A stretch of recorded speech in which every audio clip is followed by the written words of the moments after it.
direct de Kiev. Merci à vous, Franck. L'Europe, de son côté, hausse le ton depuis hier.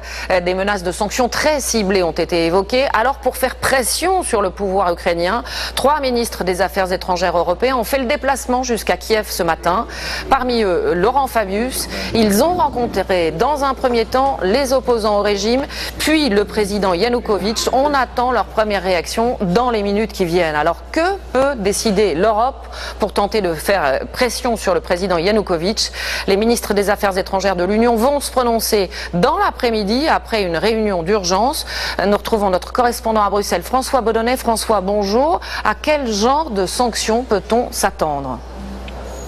Eh bien, Élise, il y a 2 types de sanctions possibles et surtout beaucoup de questions. Les sanctions, cela pourrait être le gel des avoirs des dirigeants du régime ukrainien, en clair, toucher au portefeuille du président Viktor Yanukovych et de ses proches, ses principaux ministres par exemple. Ensuite, cela pourrait être une interdiction de visa pour qu'ils ne puissent plus voyager en Europe. C'est exactement ce que vient de faire Washington pour une vingtaine de responsables du régime, surtout des chefs de la police.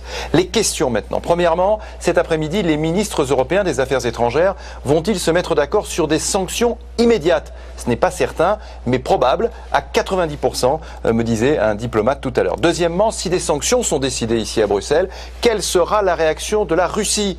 À Moscou, on parle à l'instant même de chantage des Européens, et Vladimir Poutine, on le sait, est très en colère. En tout cas, cet après-midi, ce sera la première fois que l'Union européenne s'apprête à sanctionner des dirigeants élus démocratiquement, avec lesquels il comptait signer un accord il y a encore